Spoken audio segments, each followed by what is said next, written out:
It was around Halloween, a time I always loved. The air felt great, and I was excited for pumpkin pie and all the spooky decorations. That year, my family bought this Halloween projector that could display all sorts of scary videos onto surfaces. Funny little pumpkins laughing, zombies, skeletons, ghosts, the usual stuff. But one video in particular stood out to me: the Ghost Bride. The video showed a woman in a wedding dress. At first, she seemed normal. Well, as normal as a ghost could be. She would float in one spot and gesture with their finger, as if telling you to come closer. As the video would continue, she would slowly move from one side of the window to the other. The projector was designed to display these videos onto windows, by the way. Eventually, the ghost bride would start crying, floating up and down, and then she'd let out a scream. My family couldn't point the projector at the window since our window was too big and we had huge blinds covering most of it. So we instead aimed the projector at the wall inside the house where everybody could see it. Anyway, one night I was getting ready for bed and my dad told me to turn on the projector like usual. I turned it on, got into bed, and everything felt normal. Until around 2:30 or 3 a.m. I noticed a faint white light coming down the hallway. At first, I didn't think much of it and went back to sleep, but a few minutes later, I noticed the light getting brighter. Then, I saw what seemed to be a glowing white cloth moving across my doorframe. Curious and uneasy, I walked to the door and saw the ghost bride standing there. She turned her head and looked right at me, then made the same hand gesture from the projector video, motioning for me to come closer. I knew this wasn't normal. Terrified, I immediately went back to bed, covered up, and stayed still for a few minutes. When I finally got the courage to check again, I peeked into the hallway, but this time, nothing was there. Even stranger, the projector wasn't even running. None of the Halloween videos were playing. Confused, I went to the living room to see what was going on and realized the projector was completely unplugged. I know for a fact that I didn't unplug it that night. I have no idea if my parents went into the living room after I fell asleep and unplugged it, but they never mentioned doing so. All I know is that I saw the ghost bride standing in my hallway, just like the one from the projector video. Ever since that night, I've been afraid of that house. I still live here today, but I stay in a different room now.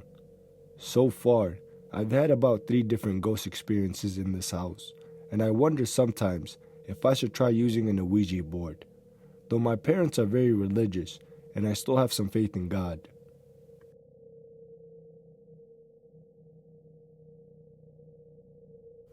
This happened back at the beginning of 2024. My girlfriend, who was a few months pregnant at the time, had taken herself off to bed for an early night, so it was just me and my dog for the night. As the time crept up towards 8 p.m., I decided to take the dog on his nightly walk a couple of hours early because boredom was creeping in. This happened early in the year, so it was bitterly cold and darkness had settled already. I took him up to our usual walking spot, which was a mile-long stretch of pathway on a hill behind our flat, next to a small patch of woodland. There were no lights on the pathway itself, but it was illuminated enough by the lights from the city center on my left-hand side. We walked along 3/4 down the path when the dog stopped dead in his tracks, and this is very unlike him. He usually wants to make friends with anything that moves. My eyes followed his gaze, and that's when I saw the silhouette of a man around 30 feet away. He was facing away from the city center lights and staring off into the woodland. His jaw was moving throughout this encounter, almost like he was shouting or talking with exaggeration, but no sound came from him. As my eyes adjusted, I also saw something that I can't explain more than a year later. The man also had his back to a large, almost pitch-black mass. It was 6 feet wide by 4 feet tall at least, black lit by the lights. I could see it was kind of flattened, semicircular shape, and it was moving up and down like it was breathing and swaying from side to side. Being from the UK, we don't have bears or any other large animals like that, so I ruled out the wild animal angle straight away. I stayed still and stared for a good 40 seconds, only to be pulled back the opposite direction by my dog. Again, very unlike him. The man never moved apart from his jaw. He was never alerted to my presence. He just stood motionlessly, facing away from whatever that thing was. I did end up going back the way we came. I did go back to check the next morning, but whatever it was gone. I'm still wondering what it was to this day.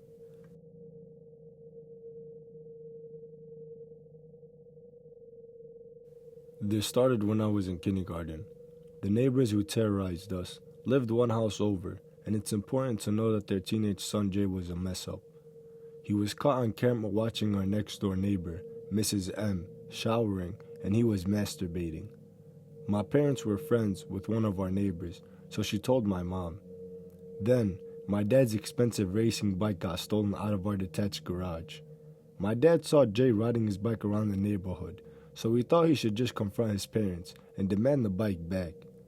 The father, named Senior, asked Jay right in front of my dad if he had took his bike, and Jay said no. Then, Senior threatened my dad with violence.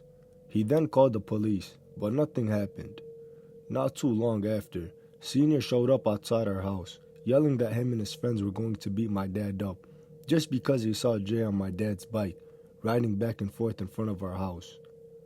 Not long after, something horrible happened. We left our pet bunny and guinea pig, Thumper and Piglet, outside on nice days, and only if somebody was home. That day was one of those days. My brother and I got back from going out with our mom and ran to check up on him. I can still see what I saw in my head. Thumper had been drowned in our kiddie pool, and Piglet had been kicked across the yard into the alley. My mom, brother, and I all were crying hysterically. They were innocent, and only a psychopath would murder helpless animals. Her injuries were so severe, we had to put her to sleep. Senior did this because my dad yelled at Jay. My mom had enough and confronted Senior, who just laughed. He said they were just animals, and his daughter laughed too. It came out that it was Senior and a friend who did it. My parents called the police, who informed them that they were at the house constantly. I can't remember if Senior got in trouble. Time has passed without any problems from the neighbors, until one night when I was in second grade. I'm asleep with my dog Wrinkles in bed with me. My bed faces my windows. Suddenly, Wrinkles is going nuts, and I hear a sound coming from my window. Then a loud male whispering saying, "I'm going to hurt you." I jumped out of bed and ran to my parents' room shaking and crying so hard I couldn't breathe. I told them somebody was in my window. They called the police, who found one of our lounge chairs outside my window, and the screen ripped like somebody's trying to get into my room. They also found a shoe print. It was so traumatic, I can still hear him saying it, which is disgusting for a 16-year-old to a second grader. They went to Jay's house, but apparently he wasn't home, and they searched for him, but never found him. My parents put up lights all the way around the house. A short time after that, my mom found a paper plate with rice and a dead crow outside our back door. They moved not long after Senior died. His wife had joked about poisoning him to M, so I always wondered. This whole thing was extremely messed up, and all started over a bike. Jay is apparently a cop now, but I really hope that's false.